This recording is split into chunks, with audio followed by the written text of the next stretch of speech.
Salut à vous, héros du Nexus, c'est Royenthal. Aujourd'hui, je vous présente la première vidéo d'une série qui devrait, je pense, en compter pas mal. Et où il y aura des tutos sur des persos, des guides, des stratégies, etc., etc. Des trucs bien cool que vous verrez au fur et à mesure. Et alors, pour cette première vidéo, on va s'intéresser à la base, tout simplement, quand on débute le jeu, qu'est-ce qu'on fait, comment bien commencer, quels sont nos objectifs, comment les atteindre et surtout comment les atteindre sans dépenser d'argent, parce que je sais qu'il y en a parmi vous qui n'ont pas trop envie de dépenser de l'argent réel, et c'est vraiment tout à fait jouable de vraiment jouer à ce jeu, bien en profiter, sans forcément dépenser un rond. Alors, pour commencer, donc alors quel va être notre premier objectif? On va essayer de faire en sorte d'aller en Ligue Heroic. Pour aller en Ligue Heroic, il faut savoir qu'il faut 10 personnages, sans compter bien sûr les héros de la rotation hebdomadaire qui eux ne peuvent pas être joués en Ligue Heroic, et être niveau 30. Alors, maintenant, quand on sait ça, on veut les 10 persos, mais la question qui se pose c'est quel perso prendre. Alors, l'erreur qui est communément faite, enfin, que je considère comme étant une erreur, c'est que les joueurs, ils se disent il me faut 10 persos, donc qu'est-ce que je fais? Je fais tous les rôles, les moins chers, et puis allez, hop, je prends ça, sans tenir compte de rien d'autre que le coût. Moi, ce que je vais vous proposer, c'est quelque chose de beaucoup plus malin. C'est d'essayer d'avoir les 10 persos, mais avec un pool équilibré de personnages en fonction des rôles, avec le meilleur rapport qualité-prix. Alors pourquoi avoir un pool équilibré? Tout simplement si vous allez en Ligue héroïque, il faudra pouvoir au moins jouer chaque rôle. Il faudra pas faire l'impasse sur un tank ou sur voilà quoi. Et donc alors, quelle est la meilleure façon d'avoir un pool équilibré? Alors c'est, je pense selon moi, avoir deux personnages de chaque rôle attitré. Alors pourquoi? Bah, tout simplement, par exemple, admettons que vous avez qu'un seul tank, que vous êtes, parce qu'il faut savoir qu'en ligue héroïque, attention, ce n'est pas comme en partie rapide. Il y a un système de pick de personnages, de choix de personnages, où on peut pas prendre le même personnage dans les deux équipes. C'est-à-dire qu'en partie rapide, on peut avoir je sais pas moi, deux Muradin, on peut pas le faire en Ligue héroïque. Du coup, si vous êtes le dernier pick, par exemple, que en face il y a Muradin, qu'il n'y a pas de tank dans l'équipe et que vous avez que Muradin, bah, qu'est-ce qui va se passer? Bah, vous ne pourrez pas prendre de tank. Votre équipe ne pourra pas avoir de tank. Et du coup, voilà, vous serez bien feinté et les gens en plus vont commencer à dire ah gna gna gna, il n'y a pas de tank, pourquoi t'as pris ça? Je vais avoir une mauvaise ambiance. Et puis ensuite les gens vont commencer à s'insulter, ensuite ils vont pas jouer, etc. Donc en plus d'avoir une mauvaise compo, ça va vraiment partir très mal d'un point de vue psychologique etc. Et donc là, vous allez droit dans le mur. Et donc pour éviter cette mésaventure, eh ben, ce qu'on va faire, c'est qu'on va essayer de se faire un pool de 10 persos qui soit tip top, équilibré, avec le meilleur rapport qualité-prix.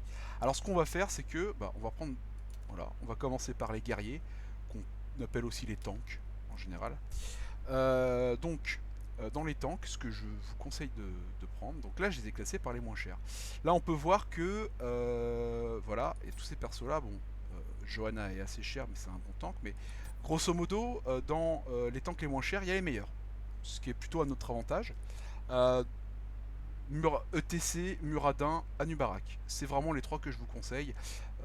Muradin, c'est en vrai tank, parce que Anubarak, c'est ce qu'on appelle un off-tank, c'est-à-dire que c'est classé comme étant dans les guerriers corps à corps, donc les tanks, mais ce n'est pas un perso qui va recevoir autant de dommages qu'un tank normal, il a un pool de PV moins important, mais il se rattrape par d'autres choses comme, concernant Nubarak, ce sera ses dégâts, et puis ses contrôles. Donc alors, Muradin c'est vraiment super fiable, c'est un très bon tank, c'est à la fois un pool de PV exceptionnel et à la fois du contrôle, du stun, enfin, en plus il peut s'échapper avec son c'est très bon. ETC c'est du contrôle aussi mais un peu différent, avec un super bon ulti en capacité héroïque qui s'appelle le Pogo.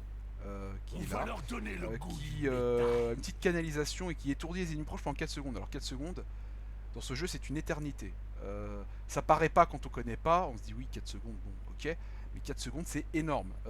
En gros, vous vous mettez au milieu des joueurs, il y a une zone, et dans cette zone, tous les héros adverses sont immobilisés, sont étourdis pendant 4 secondes. Donc imaginez bien si toute l'équipe est étourdie pendant 4 secondes, votre équipe a le temps de complètement les tuer. Voilà pour les tanks. Anubarak, moi personnellement je prendrais Muradin à Anubarak. Anubarak c'est très très fort même si ça a été nerfé. Il y a peu là depuis le patch du boucher. Après, bon, ETC dans des compos avec des combos, ça peut aussi être très bon. Mais voilà, ça coûte 2000 pour ETC Muradin et un peu plus cher, c'est 4000 pour Anubarak. Je vous conseille pas Sonia parce que c'est Les nul. anciens veillent sur nous. Sonia, on pourra peut-être y revenir dans une vidéo où on explique un peu plus tous les persos. Enfin, plus une série de vidéos, je pense, parce qu'il y a vraiment de quoi dire. Mais en tout cas, voilà, c'est les 3 que je vous conseille. Maintenant, dans les assassins. Alors, les assassins, alors là, vous allez me dire, ah, 1, 2, 3, 4. 2 par catégorie, ça fait 8. Mais en fait, les assassins, on va les diviser en 2 catégories. Alors, on va prendre les assassins distance et les assassins corps à corps. Les assassins distance, alors, déjà, je vous conseille, c'est Vala. Je vous conseille même en tant que pur perso, peu importe la catégorie, Vala, c'est, je pense, le meilleur rapport qualité-prix du jeu.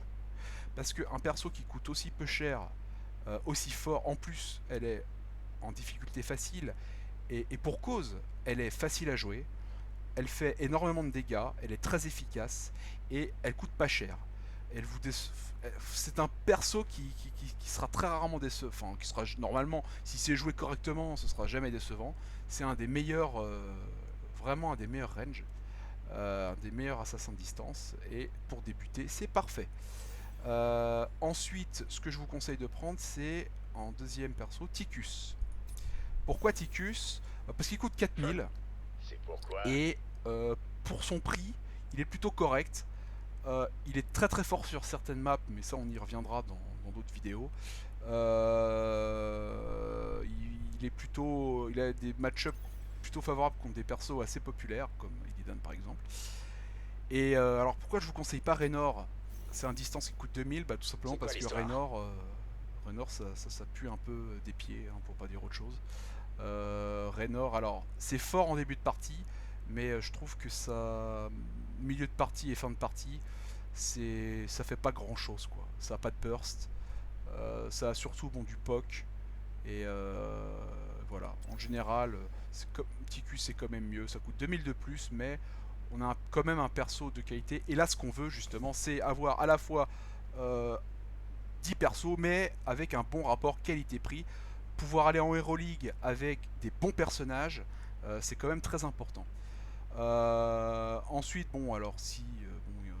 Non, je pense qu'on a fait le tour, oui. Pour les guerriers corps à corps, alors Illidan, 4000, ça c'est clair. Oui. C'est franchement un des meilleurs rapports qualité-prix aussi du jeu, parce que c'est un personnage qui a énormément d'impact. Alors, si tant est qu'il est joué correctement, parce que Illidan mal joué, tout simplement ça se fait défoncer très très rapidement. C'est un personnage qui demande un minimum de savoir se placer, de jouer intelligemment, jouer safe, etc. Mais en tout cas c'est une valeur sûre. Et ensuite Kerrigan. Alors pourquoi Kerrigan? Parce que c'est un perso qui est très très fort et elle coûte 7000. Parce que ensuite après c'est des persos qui coûtent plus cher. Donc Kerrigan, ça fait énormément de burst, ça a du contrôle, c'est très fort. C'est un bon assassin qui assure vraiment j'allais dire des kills, mais j'aimerais bien dire plutôt en français, mais des meurtres, ça fait un peu bizarre. Bon, allez, on va dire qu'il assure des meurtres. Donc voilà. Donc partez franchement sur ces deux-là, ça vaut le coup. Après, si vous voulez dépenser un peu plus cher, il y a Zeratul qui est à 10 000. Thrall est pas mal aussi. Mais Zeratul, je le trouve un peu supérieur à Thrall. C'est un très très bon cac. Bon, il y a le boucher là qui vient de sortir qui est très fort. Peut-être qu'il va être nerfé après. Qui fait un burst absolument phénoménal. Mais bon, là, actuellement, il coûte 15K. Là, c'est... Prenez peut-être plus tard, parce que les personnages, quand ils viennent de sortir, coûtent 15K, mais après, ils baissent. Donc je pense qu'on a fait le tour pour les assassins au corps à corps. Alors les soutiens, parce que si vous n'avez pas de soutien, forcément vous allez dans le mur, dans l'équipe, c'est quand même très important. Bah là c'est Malfurion, ça c'est clair. Il coûte 2000. En plus, depuis le dernier patch du boucher, enfin à l'heure où j'enregistre cette vidéo, il a été augmenté, enfin EP comme on dit, et il soigne beaucoup. Il a un soin de zone en ulti qui est très fort, il rend du mana. Il a même un peu de contrôle avec son E qui peut immobiliser des joueurs. Il peut donner des boucliers, il peut faire plein de choses. C'est vraiment un très très bon soigneur. Et ensuite, en deuxième perso, je vous conseille soit Uther, soit Régard. Ils coûtent tous les deux 7000. Voilà. Et, Les ancêtres veillent sur vous. 7000.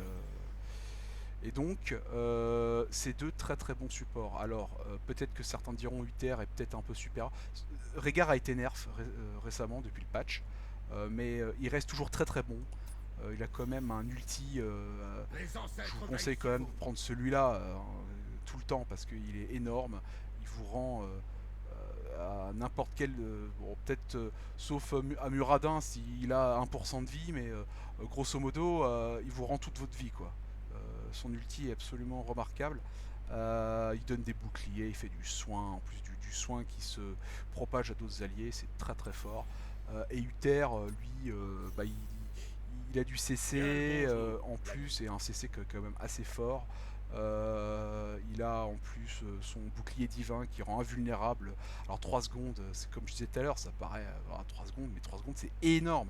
Dans un teamfight, 3 secondes, un perso qui est invulnérable, qui se fait, comme on dit, focus, bah ça fait que tous les coups ne servent à rien. Et en plus, si c'est un personnage qui a un gros burst, en plus un gros burst de zone, par exemple, comme Kerrigan, bah, ça peut être absolument démentiel, quoi. Donc partez sur ces deux-là, l'un ou l'autre.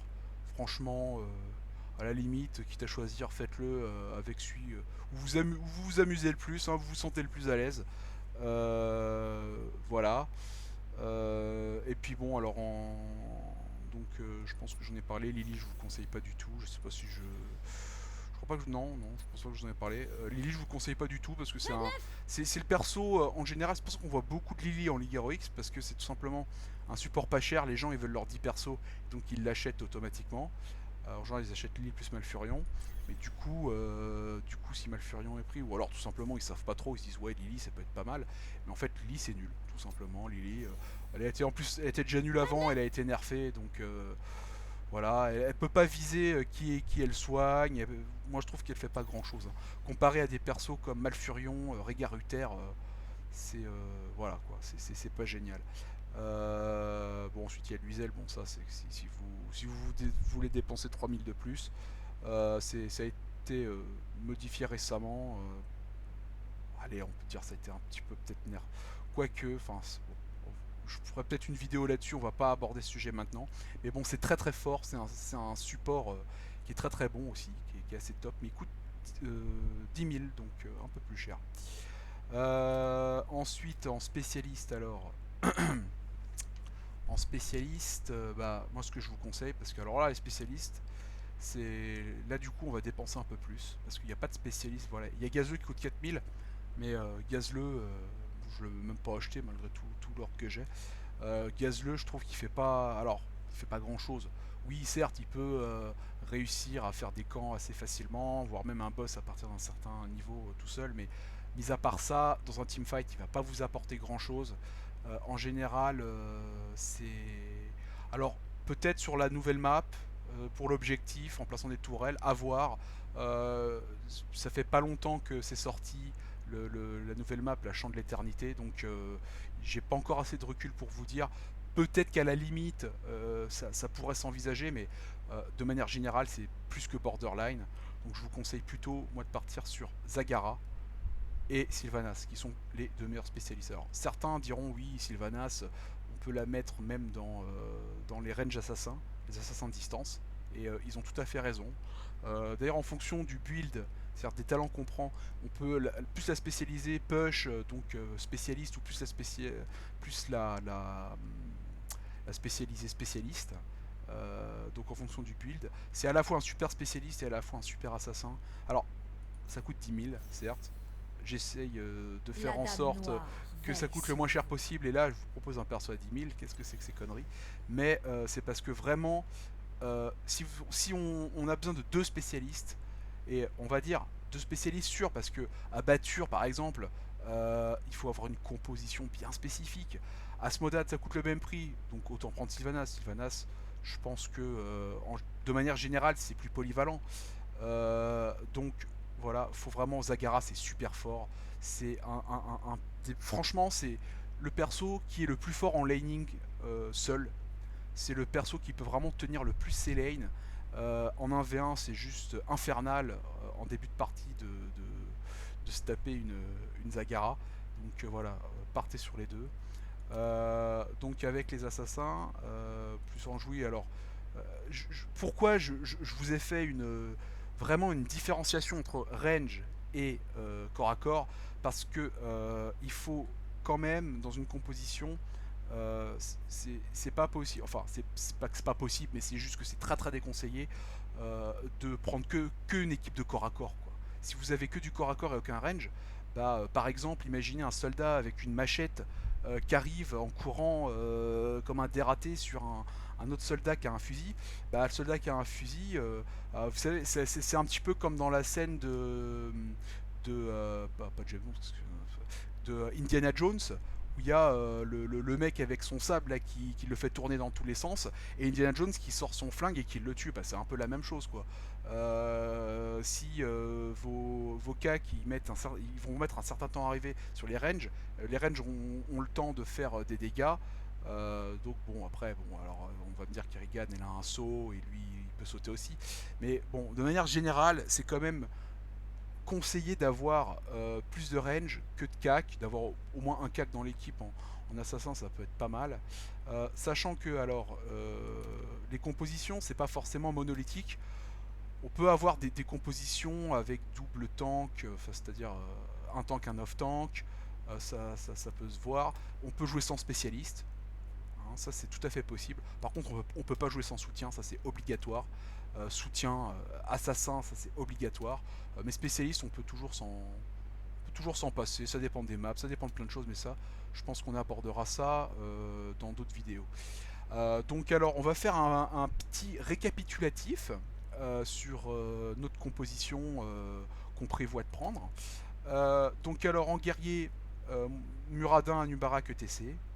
Prenez, je pense, moi personnellement je partirais sur Anubarak Muradin, hein.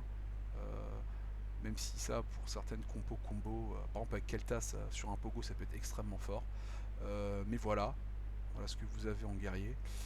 En assassin, bah, Vala, Illidan, Ticus, Kerrigan. Voilà. À la limite, Falstad, ça peut s'envisager à la place de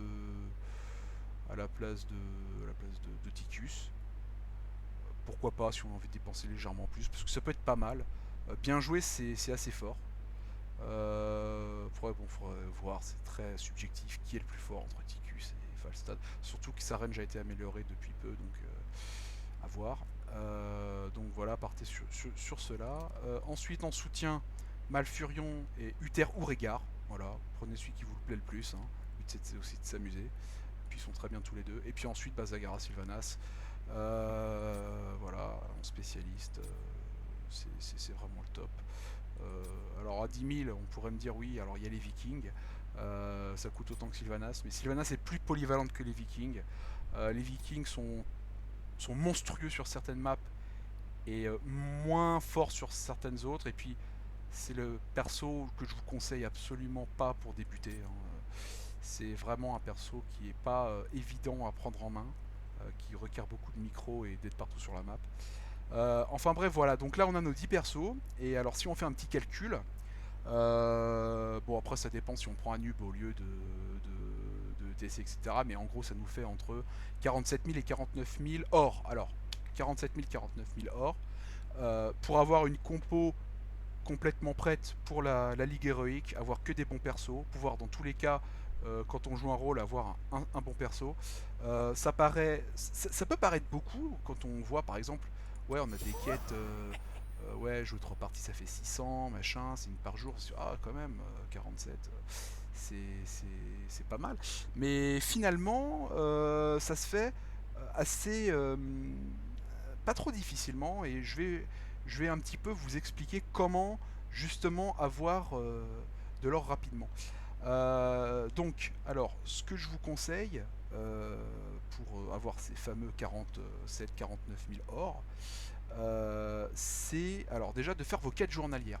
Alors, il faut savoir que les quêtes journalières, pour quelqu'un qui débute, il va pas comprendre, mais elles sont disponibles à partir du niveau 6. Donc, vous les aurez pas avant, mais niveau 6, c'est assez rapide à atteindre. Donc là, vous aurez vos quêtes journalières. Alors, tout ce que je vous conseille de faire, c'est les quêtes journalières, c'est pas là, vous avez 3 slots. Si vous avez les 3 slots de prix et que vous ne les faites pas et qu'il y a une autre journée qui passe, bah là vous allez perdre des quêtes, donc c'est un peu dommage. Et une manière intelligente de faire ces quêtes, bah, c'est tout simplement, par exemple, là on peut le voir, je crois même qu'en Hero League il y a ça aussi. Quand vous passez sur les persos, là vous voyez il y a quêtes compatibles. Et bah justement, quête compatible, c'est le nombre de quêtes compatibles avec le personnage. Par exemple, avec ce personnage, il n'y a que la quête gagner 3 parties, alors qu'avec celui-là ou celui-là, il y a les 2 quêtes, les gagner 3 parties plus ça. Donc le plus intelligent, c'est quand vous voulez faire vos quêtes, prenez le perso qui va vous remplir le plus de quêtes possible. Ça va bien optimiser vos parties. Donc voilà. Ensuite, comment avoir de l'or? Bah, la progression du joueur. De toute façon, on a besoin d'être 30 pour aller en Ligue héroïque. Donc là, comme on voit, tout l'or qu'on accumule jusqu'au level 30, rien qu'avec la progression, ça fait en tout 10 000. Donc on a 47-49K à atteindre. Ça fait un peu plus déjà, rien qu'en jouant naturellement, sans autres conditions, ça fait déjà un peu plus d'un cinquième. Ce qui est quand même déjà énorme. Sachant qu'au level 40 c'est franchement atteignable aussi, pas trop difficilement si on joue en attention un peu, ça fait 16 000. C'est quand même pas mal. Donc il y a vraiment moyen, entre les quêtes journalières et ça, de gagner pas mal. Alors maintenant, il y a une autre manière de gagner de l'argent, c'est avec les héros. Bah, les héros, tout simplement, au level 5, nous rapportent 500 en or. Et si on n'a pas envie de dépenser de l'argent, en fait, au début, alors, on a, il me semble, 3 personnages, ou 4. Non, je pense que c'est plutôt 4. Quand on débute le jeu, en fait, c'est des rotations hebdomadaires. Quand il y a ce petit logo, ça veut dire qu'on peut jouer en match rapide ces personnages, même sans les avoir achetés. Du coup, ça permet de les essayer, c'est bien cool, etc. Et surtout, on peut les augmenter de niveau. Et les persos qu'on n'a pas achetés, parce que ça marche justement sur les persos qu'on n'a pas achetés, qu'on monte de niveau, bah, on a leur bonus, c'est-à-dire les 500 or. Et avec la progression, voilà, on va voir ça tout de suite. Au level 12 et au level 15, c'est emplacement de héros variable, ça veut dire que on a un emplacement de plus. Sachant que on a à la base là 1, 2, 3, 4, 5. Ah non, on en a 7 je crois. Voyons voir. 1, 2, 3, 4, 5, 6, 7. Ah, il me semblait qu'il y en avait moins que ça, mais visiblement il y en a 7. Donc c'est quand même pas mal quand on arrive au level 15. Donc monter, la stratégie en gros c'est de monter les persos qu'on a en rotation hebdomadaire au level 5, prendre les 500 or, et puis voilà, et puis en plus si on atteint le level 9, bah, on a 750. Et franchement, alors quand on commence à jouer un temps soit peu des personnages, on vous achetez un personnage, voilà, un des personnages que je vous ai dit, par exemple une Vala à 2000, vous la montez au level 9, bah, ça va vous faire quand même pas mal, quoi. Ça va vous faire 1250 si je suis pas trop mauvais en maths. 1250, c'est presque le rembourser à plus de la moitié, quoi. Et donc en faisant ça, je pense que quand vous atteindrez le level 30 ou le level 40 même, vous aurez pas mal de persos au level 5 et puis même des persos au level 9. parce que ça va, c'est pas sorcier. Surtout à partir du level, entre le level 9 et le level 10, ça devient un petit peu galère, et le level au-dessus du level 10, c'est très très long. Mais en gros, il y a vraiment moyen de farmer l'or sans que ce soit trop un problème, quoi. Et du coup, en faisant une petite simulation, par exemple, sur 3 semaines, admettons que, alors j'ai jamais fait gaffe si sur 3 semaines, il n'y avait aucun perso de la rotation qui n'était, enfin, qui soit en double. C'est-à-dire que par exemple, première semaine il y a Falstad et troisième semaine il y a Falstad, par exemple. Bon, mais admettons, en théorie, si en 3 semaines c'est que des persos différents, on les monte tous au level 5. Alors moi j'avais fait un petit calcul basé sur 18 persos parce que ça fait 3 fois 6 18, mais finalement on en a 7, donc ça fait 21 persos. Moi j'avais eu pour 18 persos, ça faisait 9000, donc pour 21 ça fait encore plus. Donc en 3 semaines, il y a plus de 10 k à faire rien qu'en montant un perso level 5. Enfin rien qu'un de chaque perso level 5. Donc en jouant un tant soit peu, en cumulant les quêtes, plus les persos, plus la progression, bah, par exemple, on arrive au level 40, on a 18 persos au level 5, bah, ça fait tout de suite 25k, 25 000 or. Et 25 000 or, bah, ça tombe bien, c'est la moitié de 50 000, et on a besoin de 49 000, admettons. Et 49 000, ça fait, voilà, on a déjà fait, rien qu'en faisant ça, et c'est pas très dur de le faire, hein, on a déjà la moitié du contrat de rempli. Donc vous voyez, en dépensant pas un rond, c'est vraiment vraiment tout à fait jouable, hein. Il n'y a pas à avoir peur de se dire ouais mais ce jeu, je vais devoir dépenser de l'argent, etc. Non, non, non, non, non, on peut vraiment avoir des bons persos et tout en n'ayant pas de sous de dépenser. Donc voilà, ensuite alors, comment avoir de l'or? Il y a aussi les turbos. Parce qu'il faut savoir que les turbos, alors je vais y venir, on va analyser les turbos parce que c'est assez important, je trouve. Les turbos, ça fait plus 150% d'or, ça fait aussi plus 100% d'expérience, ce qui est pas mal aussi parce que mine de rien, on augmente nos persos plus rapidement, donc on a plus rapidement leur bonus de débloquer. Mais 150% d'or, alors c'est, on peut pas dire un turbo est intéressant ou un turbo n'est pas intéressant, ça dépend de votre fréquence de jeu, de ce que vous allez faire. Et je vais vous montrer ça tout de suite.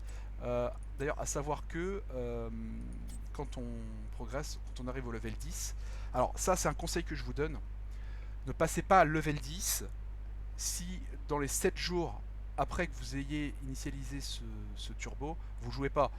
C'est complètement débile. Je sais pas, moi par exemple, on vient d'arriver level 10 et puis le lendemain on doit partir pendant une semaine à Tahiti.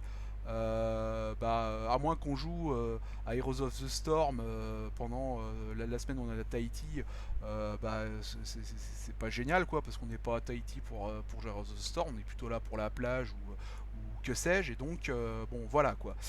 Donc quand on prend un turbo, bah, on prévoit, c'est-à-dire quand on passe au level 10, on se dit bon voilà, la semaine qui arrive, je pense que je vais avoir le temps de jouer, donc je vais bien optimiser mon turbo.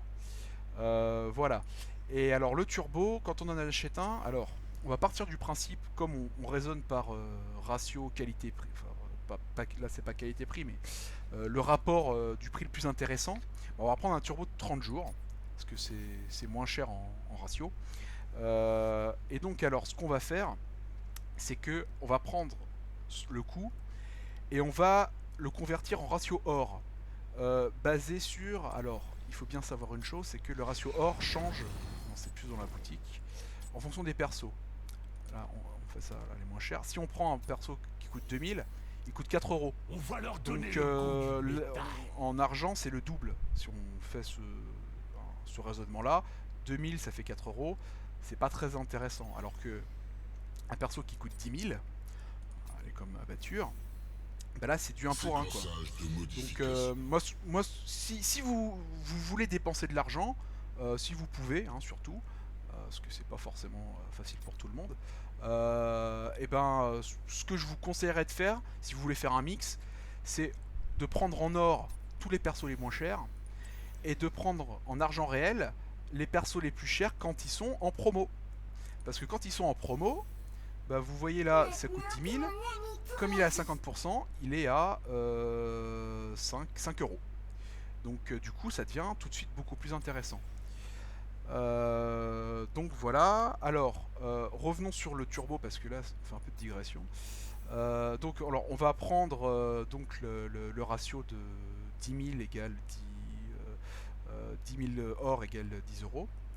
Et voilà, ça dure 30 jours. La question c'est à partir de combien de parties je peux considérer que c'est intéressant.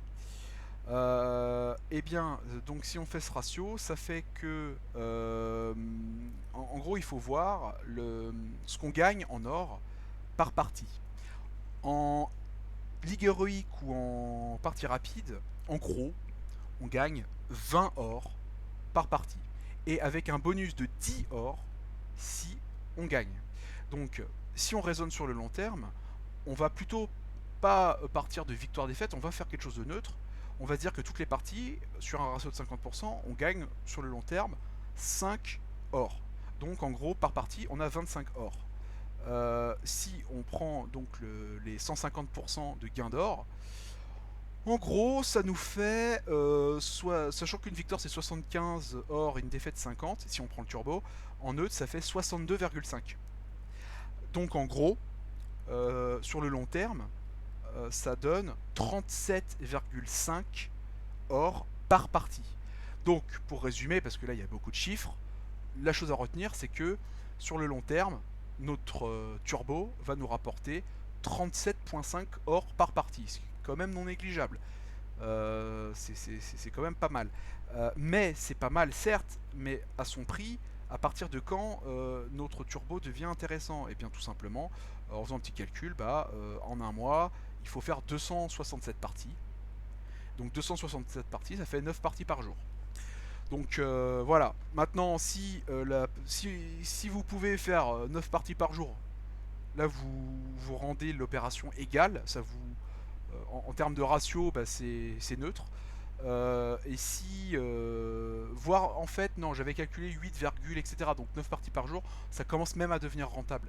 Donc si vous faites plus de 9 parties par jour en moyenne, là le turbo devient intéressant. Et puis surtout que il y a des choses qu'on peut que acheter avec l'or, ce sont les master skins. Si vous êtes un peu collectionneur, un petit peu comme moi, ça peut être intéressant pour acquérir les master skins. Si vous jouez beaucoup, de prendre des turbos. Voilà. Je pense qu'on a fait le tour pour les turbos. Alors, là, il y a le turbo, mais il y a aussi bonus semi-activé. Alors, bonus semi-activé, ça c'est quand vous jouez avec quelqu'un qui est dans votre liste d'amis, pas forcément un groupe, parce que par exemple, je sais pas, voilà, quand on peut faire rechercher un groupe, on peut trouver des gens, mais c'est pas des amis, donc ça s'activera pas. Donc il faut que ce soit des gens de la liste, et puis bon, plus 50%. Donc moi je vous conseille, si vous pouvez, de toujours jouer avec un ami. Parce que ça vous fait plus 50% d'expérience, c'est toujours ça de prix. Donc c'est bien cool. Et d'ailleurs pour l'or, j'ai pas parlé d'un truc, mais en ce moment il y a l'événement spécial. Alors je sais pas combien de temps ça va durer et s'ils vont en faire d'autres, mais en gros ça fait tuer le gobelin train, ça vous donne plus 100 par jour. Ce qui est toujours ça de prix, parce que quand même au bout d'un mois ça fait quand même 3000 en or, hein, c'est pas rien. Ensuite alors, maintenant, bon je pense qu'on a plus ou moins fait le tour là-dessus. Il y en a qui vont être peut-être attirés par les packs. Alors les packs, il faut savoir une chose, c'est que sur papier, ça paraît génial, ouais, moins 77%, ouais, moins 66%, ouais, j'ai pas beaucoup de persos, ça va me coûter pas grand chose, mais en fait c'est trompeur. J'ai pas dit que c'était pas intéressant, j'ai dit que c'était trompeur.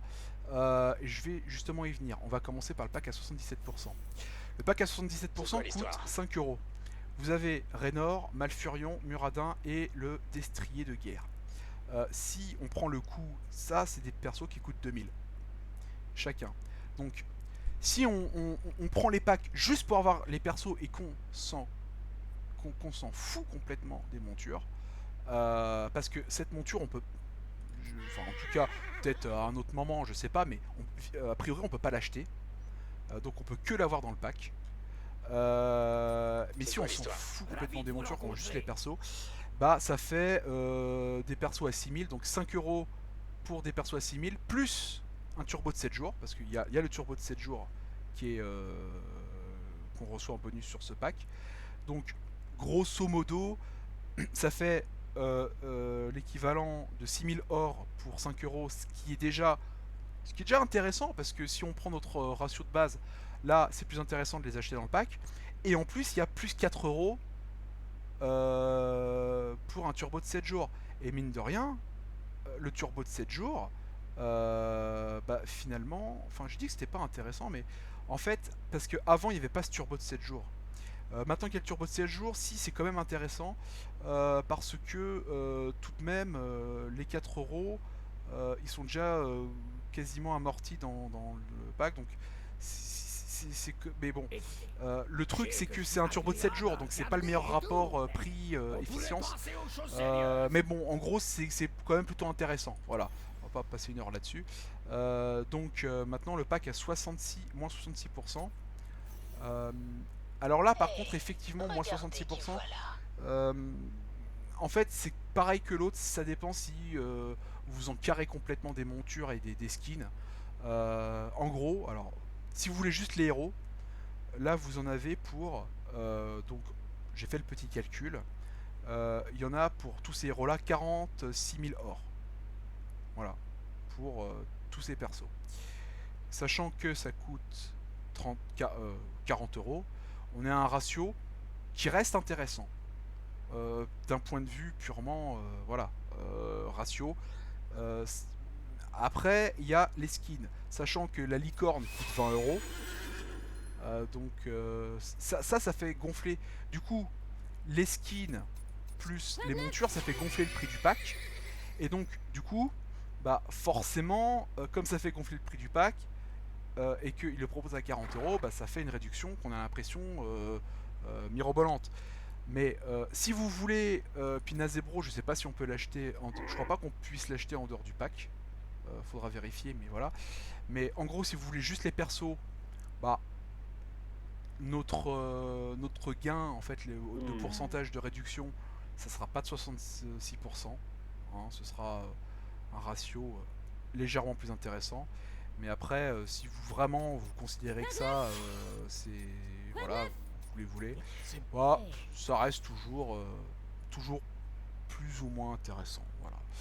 Voilà. Mais ça, c'est si vous voulez dépenser vraiment de l'argent. Mais si vous voulez pas dépenser, bah, faites ce que je vous ai conseillé sur tout ce que je vous ai dit avant. Ce sera parfait. Donc je pense qu'on a fait le tour.